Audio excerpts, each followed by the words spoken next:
Et aujourd'hui, on se retrouve sur un BTC qui a fait un parcours sans faute, c'est-à-dire qu'on a trouvé toutes les entrées à la perfection et bien sur les cours précédents. C'est-à-dire que, comme toujours, petite rétrospective, et d'ailleurs rétrospective d'une vidéo que j'avais fait durant cette nuit précédente.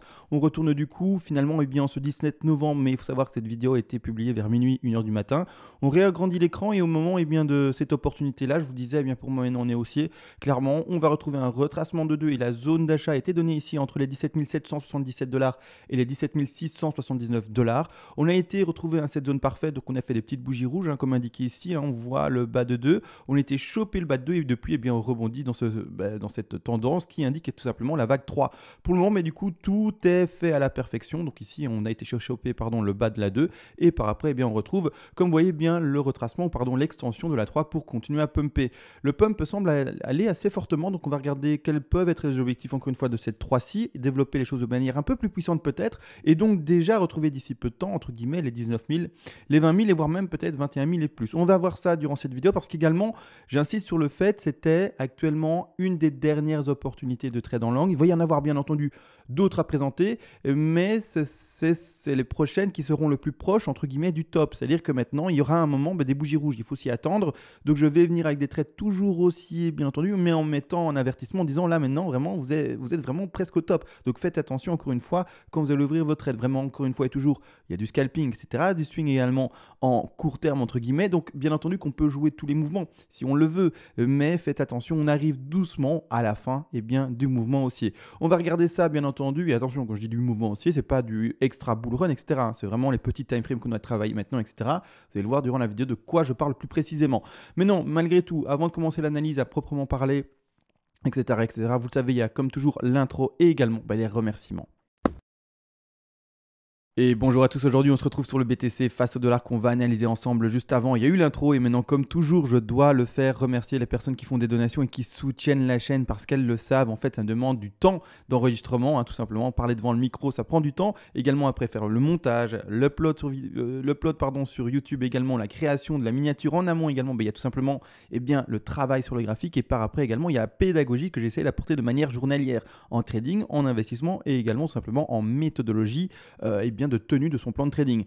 Maintenant, merci à tous. Vous le savez d'ailleurs, ces donations fonctionnent par palier et vers les premiers paliers de donation, je vous envoie déjà en contrepartie pour vous remercier finalement en retour toutes les règles des lots en français. Je rappelle également, j'ai écrit de manière concise. Pourquoi? J'aurais pu faire semblant, comme je le dis souvent, écrire 200 pages en 12 volumes encyclopédiques.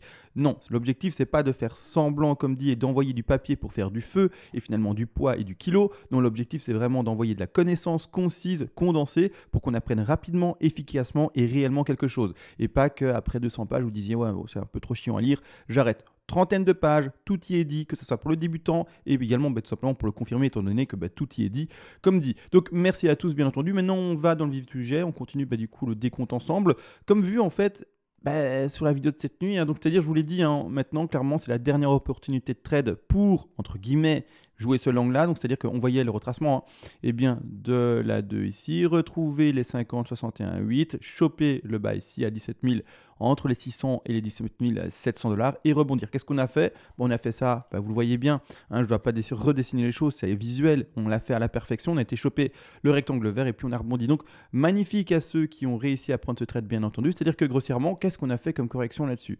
On a fait le fait de chercher les 50, 61, 8, zone statistique comme je le dis souvent, zone 50, 61, 8. Malheureusement, sur Coinbase, on ne va pas chercher les 61, 8 à la perfection. Je sais que d'après ce que j'ai pu lire dans les commentaires, il y a d'autres échanges où ça l'a fait à la perfection.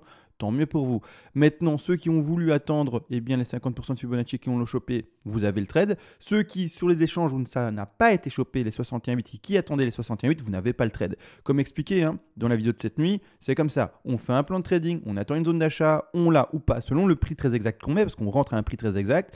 Et bien tout simplement, si on l'a, tant mieux, c'est un trade qui va être bien construit, etc. Si on l'a pas, tant pis, c'est pas le gambling, c'est pas le jeu, c'est pas le casino, c'est quelque chose que On ouvre seulement si on l'a calculé. On ne va pas réappuyer sur le bouton ouverture de trade si on n'a pas atteint son opportunité d'achat. Et c'est comme ça. On attendra d'autres décomptes, d'autres opportunités, d'autres finalement vagues baissières pour acheter le bas également de la bougie rouge. On va regarder ça bien entendu. Maintenant qu'on a le bas de la 2, d'accord, malgré tout, on va regarder les hausses que l'on peut voir ici. Ce qui me gêne n'empêche, avant de commencer déjà la 3, la 4 et la 5, le décompte aussi, etc. par après, ce qui me gêne rapidement tout de même, c'est que quand on rentre en 4 heures, comme ça, vous le savez, je préfère être transparent, dire tout et être vraiment à fond transparent. Sur ce décompte-ci, ce qui est juste dommage, c'est qu'en RSI, le RSI le plus bas du RSI se fait en fait sur celle-ci. C'est-à-dire que grossièrement, en time frame plus petite, ça va. On peut commencer à décompter la 1, la 2, la 3, la 4 et la 5, pas de problème. Mais j'aurais aimé, je vous le dis tout de suite, que la 4 ici ne fasse pas de plus bas pour être vraiment propre. Donc je mets une réserve sur le décompte. Le décompte est là, il est propre, etc. Vous voyez, ça a été chercher la 2, etc. Ça rebondit maintenant, c'est propre. Mais n'empêche, c'est pas le plus propre que l'on puisse retrouver en corrélation avec le RSI. Donc maintenant, clairement, ça me gêne un peu. Après, c'est pas grave, comme je le dis souvent, et c'est pour ça que d'ailleurs dans mon PDF, il y en a qui me disent pourquoi tu mets pas le RSI dans le PDF et que tu en parles en vidéo, mais tu ne parles pas de ça dans le PDF. Parce qu'il arrive même, c'est tout à fait normal que le RSI ne rentre pas en corrélation avec les vagues d'Elliott. Il faut le savoir, d'accord? Donc attention à ça. Ne faites pas non plus forcément confiance à 100% à cette corrélation-là. Je vous le dis, ça arrive que ça ne corrèle pas, que ça fasse bel et bien plus bas, par exemple sur une time frame 4 heures, alors qu'en fait non, on est déjà dans une impulsive et des choses comme ça. Donc c'est pour ça que je ne l'indique pas dans mon PDF, parce qu'il n'y a pas en fait, pas l'éloquence, mais il n'y a pas le discours que je peux avoir en audio qui est vraiment beaucoup plus construit. Et alors que si je le mets en PDF, les gens vont lire du noir sur blanc et vont dire c'est une règle irréfutable. Non, c'est pour ça que je la mets même pas du tout. Je préfère la donner en vidéo, à vous avoir le PDF et avoir cet appui PDF avec bien les règles, etc., écrites, etc. Comme ça, vous avez une facilité pour suivre les vidéos et étudier de votre côté. Mais clairement, l'Elliott, ou en tout cas, pardon, le RSI, j'en parle que en vidéo pour que vraiment il y ait cette nuance que vous entendiez et que vous ne fassiez pas juste le raccourci. Ah, il est écrit noir sur blanc, c'est écrit dans un PDF, à la main, etc. Donc, c'est comme ça. Non, d'accord, faites attention, le RSI, parfois, comme aujourd'hui, il ne rentre pas en corrélation avec les vagues d'Elliott. C'est-à-dire qu'on fait bel et bien en fait un plus bas ici. Donc c'est-à-dire qu'on devrait finir sa bas de 4 ici.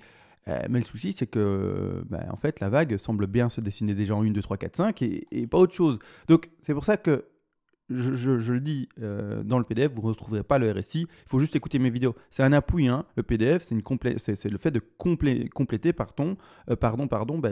les vidéos et toute la pédagogie que j'essaye d'apporter, bien entendu. Malgré tout, maintenant, petit RSI expliqué, etc. Par contre, tout se passe bien dans les time frames plus petites, donc là, il n'y a pas de souci. Au contraire, le décompte est propre. Là, actuellement, on est sur une zone de résistance assez intéressante. Il faut quand même le savoir également. Quand je mets en fait mon petit Fibo, par exemple, par rapport au plus bas, juste pour donner un exemple, on est vraiment en train de choper les 123, 127. Donc vraiment, là, actuellement, on est sur une zone de résistance horizontale de Fibonacci, comme ça. Ce serait bon maintenant de la percer réellement. Et qu'on aille chercher les 168 pour confirmer quelque chose de vraiment plus intéressant et vraiment infirmer, entre guillemets, bien le potentiel d'une soufflate ou quelque chose comme ça. Bon, maintenant, je ne le vois pas, je vous le dis, une soufflate, etc., sur une time frame, ou en tout cas sur un degré comme celui-ci, d'accord, la correction de 4 a été plus que correcte, je ne vois pas une autre correction. Donc, de toute façon, là, maintenant, même peut-être que dans la vidéo, ça va être complètement, voilà, on a fini ça, on n'a plus de flat potentiel, parce que ça peut me déjà assez rapidement. Donc, voilà, plus qu'à voir maintenant jusqu'à combien on va monter durant la vidéo et l'enregistrement, et ce sera réglé. Malgré tout, du coup, le prochain objectif, normalement minimum de cette fameuse vague qui monte, c'est quoi? Eh bien, c'est les 161,8 d'extension. Attention, ce que j'avais montré juste avant, c'était un retracement par rapport au développement d'une flat. C'est-à-dire qu'ici, par contre, quand on va choper ça, l'objectif minimum de cette 3, c'est ici. Ce sont les 161,8% Fibonacci. Donc, c'est-à-dire là où il y a le rectangle rouge. Également par rapport au trading. Excusez-moi, je vais à droite, à gauche, en arrière, je reviens en avant, etc. Mais par rapport au trading, on avait mis un take profit partiel, rappelez-vous, ici à 18 400 $.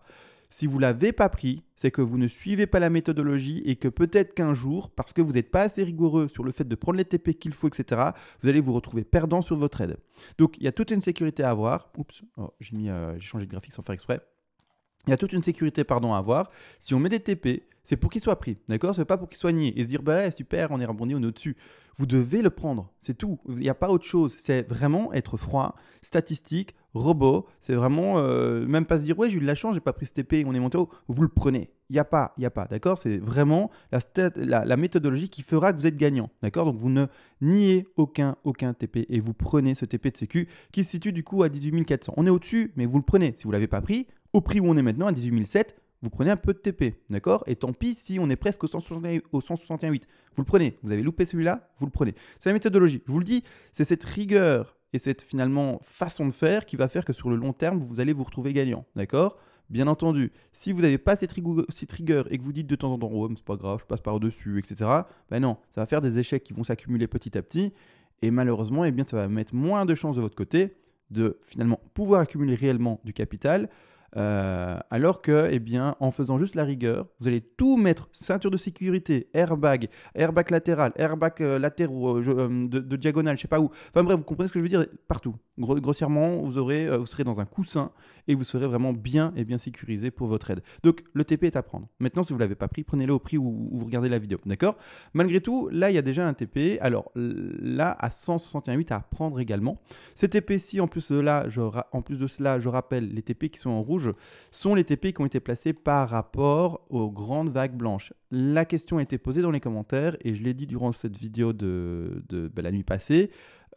Pour ma part, je ferai en tout cas la prise de take profit partiel par rapport aux zones rouges qui sont indiquées ici, d'accord? Donc qui montent quand même jusqu'à 21 800 et par rapport en fait aux vagues de grand degré, d'accord? Je fais toujours plus confiance en les vagues de grand degré que les vagues de petit degré. Maintenant, à vous de voir quelle vague vous voulez travailler, etc. Quelle, finalement, fin de vague vous voulez choper, etc. Mais moi, je fais toujours plus confiance en mes grandes vagues ici en blanc, par exemple. C'est-à-dire que la question a été posée, hein, c'est pour ça que je vous le répète. Je vous l'ai dit dans la vidéo d'hier, mais apparemment, les gens, ils écoutent un peu. Et puis, bon, voilà, ils écoutent pas jusqu'au bout. C'est pas grave, hein, je comprends bien que les vidéos sont longues, mais tout y est dit. En fait, écoutez une vidéo, et tout y est dit. C'est pas pour rien qu'elles font 20 à 40 minutes. Donc, il faut juste tout écouter et puis vous savez tout. Si vous avez une question, hein, si vous n'avez pas de question, vous êtes libre d'écouter la moitié et d'avoir l'essentiel. Mais si vous vous posez une question, avant d'écrire, écoutez la vidéo en entier parce que la réponse y est sûrement. C'est-à-dire que grossièrement, comme dit, hein, très simple, hein, on a mis ici pour cette épée-là le sommet de 1, le bas de 2, oui, ça c'est fait, ça a été réglé. Le bas de 4 maintenant, qui peut être d'ailleurs placé là. Et d'ailleurs, ici, il y a eu un petit... ça a été mal placé. Voilà, je pense que là, je suis bon. Hein. Je revérifie. Ah, je comprends, je pense. Voilà, ici, là, c'était mal ancré ici. Voilà, et là, c'est bon, normalement. Ouais, là, on est d'accord. Voilà, c'était bien placé, en fait. C'est juste que moi, je viens de mal mettre mon Fibo. Voilà, là, on est mieux. Vous voyez, en plus, le Fibo a été mal placé là, durant cette vidéo aussi, à quelques pixels près, quelques dollars près, mais malgré tout, sur le Fibo, ça change beaucoup. Hein. Donc ici, voilà, je les replace correctement, ils étaient bien placés. Désolé, mais comme ça, vous voyez également que c'est important de bien placer le Fibo, parce que si on se trompe d'un petit pixel, ah bah boum, ça répercute sur tous les pourcentages barre après. C'est-à-dire que là maintenant, on a l'objectif 61,8 TP de sécu, 100, 161,8 et 261,8, c'est-à-dire les prix qui sont plus précisément des 19 037. L'objectif également des 20 065 $ et également l'objectif ici, comme on le voit, des 21 755 $. Donc une belle opportunité de hausse pour le BTC. Et également, du coup, on l'a compris, le fait de faire un nouvel ATH. D'accord? Donc ici, on le voit bien. Nouvel ATH potentiel. Je retire un peu mes dessins ici. Comme vous le voyez ici, 19 915 $. Donc propre. On attend cela. Maintenant, le pump fait-toi, encore une fois, et toujours. C'est-à-dire que je remets mes petits dessins. Je remets mes petits dessins, je rezoome dessus, je repasse en horaire. Et maintenant, qu'est-ce qu'il faut? C'est terminer la sous-vague. Je n'ai toujours pas terminé. Je vous le dis, toujours pas terminé. J'attends d'ailleurs le développement de ceci. En 1 heure, on fait un plus haut. On fait ici, le plus bas de la 2. Actuellement, on est en train de péter ici. J'ai toujours pas de divergence. Donc, on est toujours en train de chercher notre sommet de 3. On n'a toujours pas... Donc, qu'est-ce que j'entends par une divergence? Pour ceux qui ne savent pas la chose, c'est que ça monte, ça descend. D'accord? Puis qu'en fait, le récit remonte, ne refasse jamais de plus haut par rapport au précédent plus haut indiqué sur le récit, alors que sur le cours, vous allez le comprendre, lui va faire la même chose. Hein, le cours, il monte comme le récit, il descend, mais par contre, alors que le récit ne fera pas de nouveau plus haut, le cours, lui, fait un nouveau plus haut. D'accord? C'est ça que je veux entendre, une divergence sur le cours à ce niveau-là. Donc, clairement, on va regarder cela. Et ensemble, on va construire ceci. Donc, tout se fera en direct en gros, hein. Donc chaque fois qu'il y aura des choses importantes, etc., je prendrai mon micro, j'enregistrerai, je vous expliquerai où est-ce qu'on en est. Donc là maintenant, continue à pumper. D'ailleurs, ça ne m'étonnerait pas qu'on pète en fait, je vous le dis, les 161,8. Donc c'est-à-dire qu'on pète en fait cet objectif-ci. Et donc je vais même privilégier, je vous le dis tout de suite, la 3 ici à 261,8, à 19 900. Clairement, je peux me tromper, mais dans le décompte que je vois ici, je vois pas 5 sous-vagues déjà finies, etc. Pour moi, on a une 2, une 3 qui est en train de se développer maintenant. Il nous faut une sous 4 et il nous faut une 5 encore. Donc, il nous faut encore vraiment beaucoup de débattements possibles. Et donc, clairement, il nous faut au moins dépasser normalement ces objectifs des 19 000.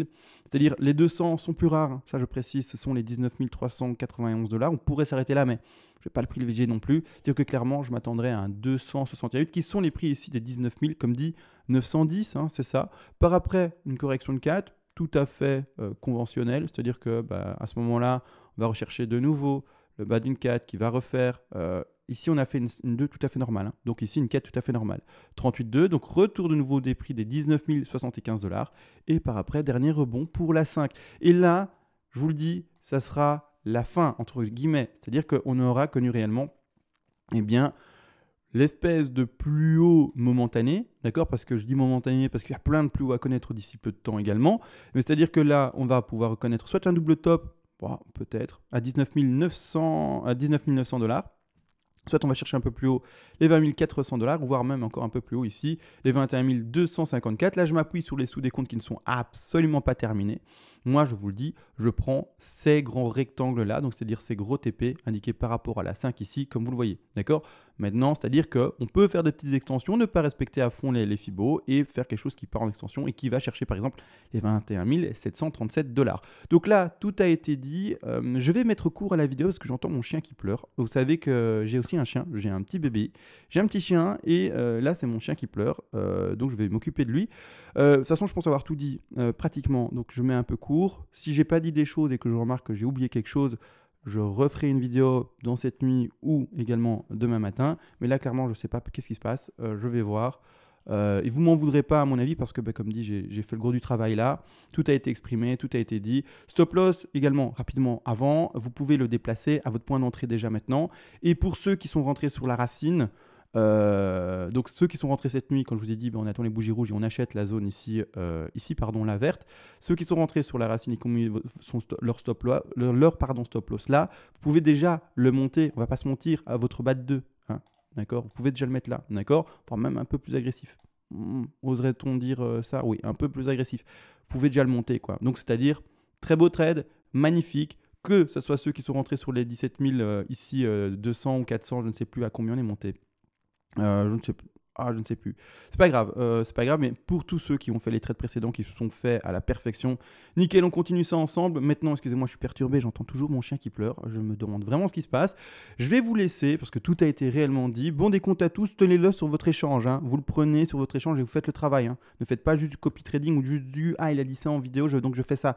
Regardez sur votre échange, mettez vos prix, mettez vos Fibos, apprenez à utiliser les outils, apprenez à décompter, apprenez à construire les choses par vous-même, c'est super intéressant. Et de voir également la construction en direct avec vous, d'avoir fait de votre côté également l'exercice en amont et de voir CMA, qu'est-ce qu'il a fait, etc.